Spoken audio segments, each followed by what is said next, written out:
Hi guys and gals, Froggy here.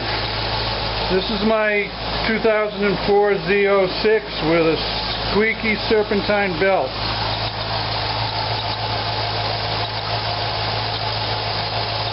I think you can hear it. Sometimes it's worse than that, sometimes it's not quite so bad. I'm going to show you how to change out the serpentine belt in this car. It's really not too hard. I think it's the serpentine belt, or they call it the drive belt, and not the AC belt. This car has two belts. If it's the AC belt, then I'm going to go back in and change that too, and I'll do a video for you. However, the car only has 50,000 miles, and I don't use the AC all the time, so I think the AC belt is okay. And I think the serpentine belt is the one that's making noise. So here we go. Most cars will have a diagram of where the serpentine belt runs around the different accessories. However, this one didn't have any diagram. I couldn't find it anywhere. So this is from the factory service manual, and you want to make a drawing, or you can refer back to this video if you need to, and make sure you get the belt routed the right way. This is the tensioner right here. It goes, the flat side goes under the water pump pulley. It goes over the alternator pulley, and it goes down and under the power steering pump pulley. Then it goes up. So now flat side again on this one. This is just an idler pulley. It doesn't have any adjustment on it. And then it goes down again, and then this is okay. Flat side up against there, groove side against the harmonic balancer. So you got some of these it's groove side, and some of that's flat side. Definitely the groove side has to go on the harmonic balancer, and then everything else follows from there because it's a continuous serpentine belt. So study that up, make a drawing of it. What I'm going to do to loosen it is get on this tensioner here with a 15mm socket, and I'm going to turn it in the direction of that arrow. That's going to put looseness in the belt. And I'm going to probably peel it off of here, because this is one of the easier places to get to. I could try to peel it off here, but I've got my wrench on there blocking it, so I'll probably peel it off there. This is the belt I'm putting on. It's a Bando. You may never heard of Bando, or you may have heard of them. I'd never heard of them until I got this belt. And the reason I picked this belt is because the new Corvette ZR1 with a supercharger and the new Camaro ZL1 with the supercharger, they use Bando belts. So I figured if they're good enough for those two cars with superchargers, they're good enough for my Z06, which does not have a supercharger. Anyway, the belts are different sizes and different lengths, obviously, but I think it's a good belt. What I'm going to use for this is called a crow's foot instead of a regular socket. I could use a regular socket, but I like this because it doesn't slip off as easy. And I don't need, I'm not using a ratchet anyway, I'm using a breaker bar. So this tensioner is not that hard to move, but we'll do this. Okay, so I got my crow's foot on, and I'm pressing it. See that little pointer and that little stop? I'm going to go all the way to the stop. Let's see if I can hold that with my hand. Oh yeah, baby. And there. See, I flipped it off of the alternator. So now my belt is totally loose. I can just reach in there. I'll reach in from both sides and just get the belt out. Yeah, as I was trying to get it out from the passenger side, it was hung up on something. And here I'm going to show you what it's hung up on. It's a little bolt that comes off the ABS unit here. So I'm just going to push it past there, push it down, and I think I can get it out from the other side now.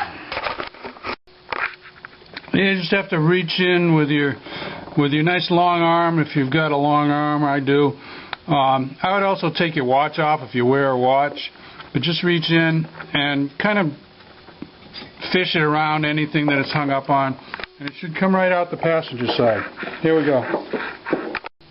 I did a close examination of the belt that I'm taking off, the noisy belt, and what I found was embedded in the belt is something, a rock or a piece of metal or some small piece of debris, and I can see a sort of a line that forms in the flat side of the belt.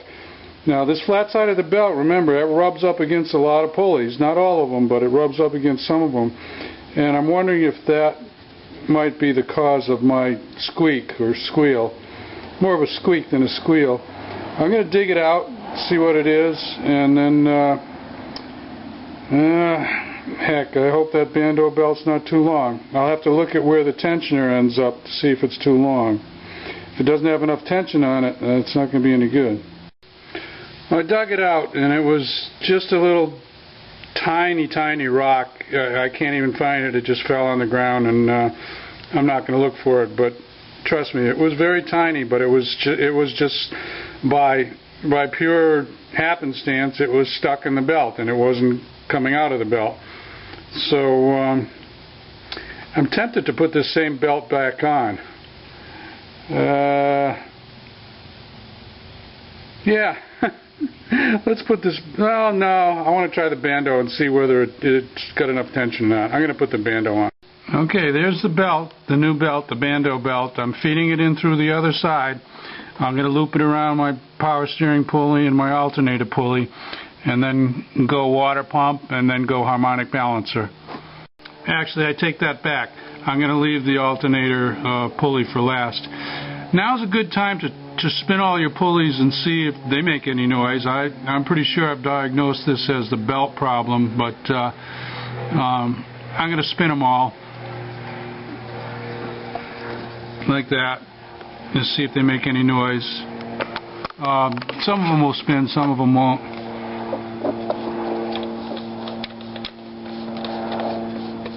Power steering and alternator spin okay. Obviously the water pump, yeah, water pump spins. The harmonic balancer's not going to spin. Why? Because it's attached to the motor, to the crank. Now these pulleys, that's all of them. See, I can tell this pulley's not brand new because it spins so easy. And it's got a little bit of play in it, but not much. It's got 50,000 miles on it. A new one would have a little tiny bit of drag, I believe. But we got the belt through. It's around the power steering pulley. Now I'm going to thread it through the three on this side, and then I'm going to take the tension off. See how far that tensioner comes out. Pretty far. This belt might be okay. And then the last thing I'll do is grab the alternator pulley right there. Alternator pulley. Okay, I want to show you how close I am to getting it over the alternator pulley. Alright, I've got it all run where it's supposed to be. I have not pulled yet on the tensioner. I'm going to pull on it now, and I think I'm going to have enough slack to get it over the alternator pulley. I don't know if I'm going to be able to do it. Froggy always needs three hands. Let me see if I can put the camera down so it'll show you what happens. If I put the camera, and it's sliding.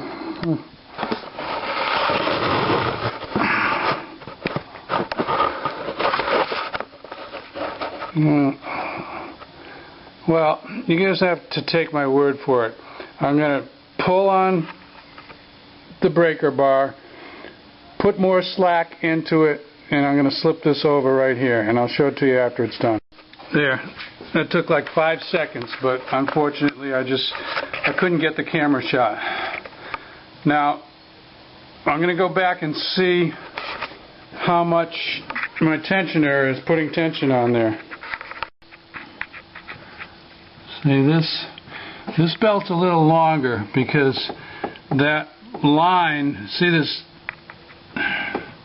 let me do this without a shadow. Oh, it's hard. Okay, I got to put the light off to the side. See, there's 3 lines on the tensioner, 1, 2, 3, and there's 1 line on the part that moves. There's 3 lines on the part that's stationary and 1 line on the part that moves. The line on the part that moves used to be near the middle line. Now it's halfway between the middle and the last line, which should still be okay, which still does show that this belt is a little bit longer than the Gates belt. Belts do run a little bit different, you know, maybe, I don't know. I don't think it's a 1/2 inch longer, but I think it's more than a 1/4 inch longer. So I'm going to double check that everything is totally in. You don't have to worry about the parts where the belt hits, the back of the belt hits. Those will align themselves. You have to check the parts where the belt is in grooves, because if those are off, then it could throw the belt when you start it up. I'm looking at it. Looks okay on this side. Yeah, it's good on this side too. Alright, I'm going to take my breaker bar off and start it up. Well, guess what? It's not the belt. I think I know what it is.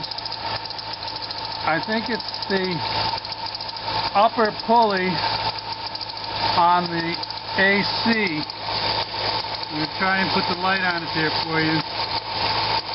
It's right there. It's behind a belt. It's behind the serpentine belt. It's got another belt, the AC belt. When I spray WD-40 in the front of that pulley, right, it's really hard to get a shot of this.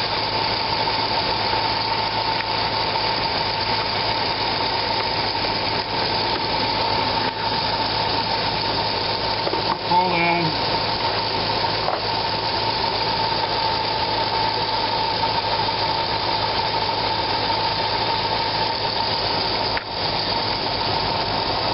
My light is right on it now, but the camera angle is bad. It's right there. You can see the nut on the end of it? That's the upper AC pulley. When I sprayed WD-40 into it, it got quiet. Now, I tried diagnosing this with water, and that's why I thought it was the belt. It could be the water was spraying around a bit, and it quieted that pulley every time I sprayed the water. Anyway, I'm going to have to replace that pulley, which means I'll have to take the serpentine belt off again. I'll have to take the AC belt off, do that top pulley, and then put it back together. So that'll be another video. Anyway, this video did, in fact, show you how to replace the serpentine belt. So it's not a waste. And I'll do another video for you on doing that upper pulley. Let me show you. This is the air compressor, and this is your harmonic balancer. So the tensioner is the bottom one. The one that I shot with WD-40 is this upper one here. So that's the one I'm going to replace. I've already got the belt, so I'll just order up a pulley. In a couple of days I'll have that, and I'll do it for you. If this is useful at all, give me a thumbs up. If you want more from Froggy, subscribe to my channel. Froggy out. See you later.